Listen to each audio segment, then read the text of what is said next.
She rode through deserts like a warrior, spoke Latin like a scholar, and ruled an empire that even Rome feared. Her name was Zenobia, Queen of Palmyra, and when she dared to defy the world's greatest empire, they didn't just punish her. They paraded her through the streets in chains. That this isn't legend. It's history at its most brutal. If forgotten queens and fallen empires fascinate you, subscribe now and witness the rise and ruin of a queen who wouldn't kneel long. Before she wore a crown, Zenobia stood out. Born in the 3rd century, in the city of Palmyra, between east and west, she was no ordinary noblewoman. She spoke several languages, hunted on horseback, and studied Roman law like a future emperor. But she wasn't born to rule. That changed when her husband, King Odenathus, was assassinated. With his death, the crown should have passed to her young son. Instead, Zenobia seized the reins of power herself, not as a regent, but as a ruler in Rome. Rome wasn't ready. Zenobia didn't just sit on the throne, she expanded it. Under her command, Palmyra rose from a regional kingdom to a full-blown empire. As she took Egypt, as she pushed into Asia Minor, as she controlled vital Roman trade routes and declared her son emperor. And while Rome was busy battling chaos in the west, Zenobia was building power in the east, city by city, desert by desert. But this wasn't reckless ambition, it was strategy. That she wore royal robes, led armies on horseback, and signed decrees in both Latin and Greek. That to her people she wasn't a queen, she was their empire's beating heart. At first, Rome ignored her. They thought she'd fade, just another Eastern ruler trying to play queen. But when Zenobia claimed Egypt, the empire's grain lifeline, everything changed suddenly. The Senate whispered her name with fear. She had her own coins minted. Her army wore Palmyrene armor, not Roman and her son was now being called Augustus, a title meant for emperors, not desert princes. Rome's pride was wounded, its power was threatened. And when Emperor Aurelian rose to power, he made one thing painfully clear. Zenobia will kneel or fall. Aurelian didn't send diplomats. He sent legions that with steel in their hands and fury in their hearts, Roman forces began marching east, determined to erase the woman who dared challenge them. But Zenobia didn't flee. As she rallied her soldiers, fortified cities, and rode into battle herself. That her empire was young, but her will was ancient. That she knew the terrain. She knew Rome's weaknesses, and for a moment, it looked like she might win. But Rome was relentless, and Aurelian wasn't just fighting for land.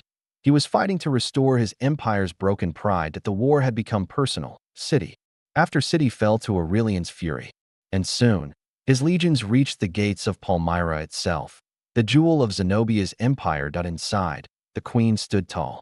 But outside, her enemies surrounded her. Supplies ran low. Allies disappeared. In the desert that once protected her now became a trap. Still, she didn't surrender. Instead, she rode out on horseback under cover of night, hoping to reach Persia and raise a new army.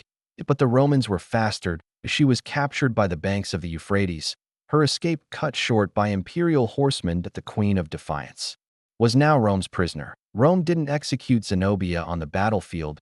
That would have been too merciful. Instead, they chose humiliation. Aurelian paraded her across the empire, captive, not as a forgotten rebel, but as a trophy. In 274 AD, during his grand triumph in Rome, she was brought out in golden chains adorned in jewels, walked on foot, while crowds jeered and roared. That the once ruler of the East, now just a symbol of Rome's revenge. But even in shackles, she stood tall. Witnesses said she held her head high, a queen, even in disgrace. And then, the story blurs. Some say Zenobia was executed quietly, away from the crowds. Others claim she was spared, granted a Roman villa, given tutors for her children, and forced into a life of silent exile. Aurelian may have admired her intellect, or perhaps Rome preferred her alive, as a living reminder that no one escapes their reach. But no matter which version is true, one thing remains: Zenobia, the woman who once ruled lands from Egypt to Anatolia, never saw her empire again. Palmyra was reduced, its queen erased from power, but not from memory. Centuries passed. Empires rose and crumbled. But Zenobia's name never vanished. In the ruins of Palmyra, Travelers still whispered of a queen who once defied the gods of empire. Poets called her a rebel. Historians called her brilliant. Some called her foolish for challenging Rome. Others called her heroic for even trying. But the desert, the very land she once ruled, still carries her legacy in the dust, the stones, the broken archways of a fallen kingdom, because what Zenobia built wasn't just an empire. It was a legend. Zenobia's story lives in a strange space, caught between history and legend, as she was not born into global power, nor was she backed by dynasties of conquerors. That she rose because she was sharp, that she led because she was unafraid, and she lost. Not because she was weak, but because she dared too much, too fast. Rome crushed many rebels, but few of them wore crowns, and fewer still were remembered with reverence instead of shame. Zenobia did not fade. She became a mirror for every leader who ever asked, "How far can I go before the world says no?" Zenobia was beaten, chained, and displayed, but somehow never truly broken. That was her real power. Even in defeat, she refused to beg. Even in chains, she carried herself like a sovereign.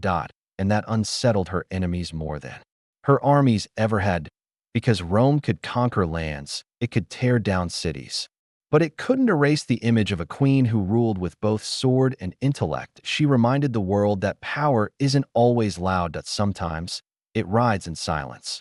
Wearing defiance like armor, that Zenobia's fall didn't just echo in palaces. It rippled through generations of royal women. From queens in Byzantium to rebels in North Africa, her name became a quiet anthem. Not for conquest, but for courage. Not for rebellion, but for the right to rule. In an age where women were expected to watch history, she rewrote it. She proved that empires weren't just a man's game, that intellect, vision, and bravery didn't ask for permission.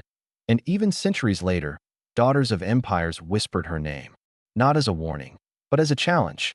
Palmyra was more than Zenobia's capital. It was her dream made stone. Columns that touched the sky, temples that blended east and west. Markets filled with silk, spices, and philosophies. She didn't just want land.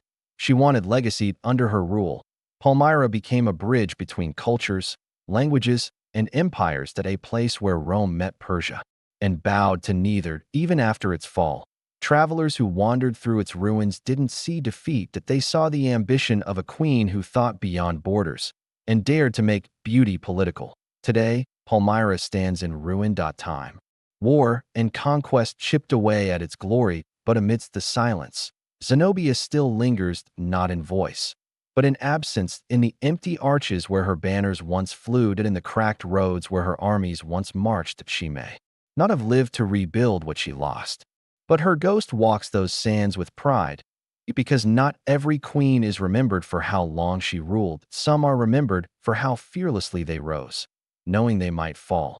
Beneath the armor, behind the crown, Zenobia was still human. She loved philosophy. She debated with scholars. She raised her son not just to rule, but to think. She wasn't driven by greed, she was driven by vision. A vision of a world where Palmyra stood equal to Rome, not beneath it. Her downfall wasn't madness or arrogance, that it was belief. Belief that the East could shine on its own, that a queen could be both sword and scholar. And that some battles, even when lost, leave behind a louder echo than victory ever could. Zenobia died long ago, but her story never did. In every empire that feared a woman's rise, her name returned like a whisper, not to threaten, but to remind that once a queen from the desert stood toe-to-toe with Rome and made it sweat. That courage doesn't always wear laurels, that sometimes it rides a black horse across sandstorms. But she wasn't the longest reigning monarch. She wasn't the most victorious, but she was unforgettable because she dared to ask the world, "Why not me?" And history, try as it did, never found a way to silence her.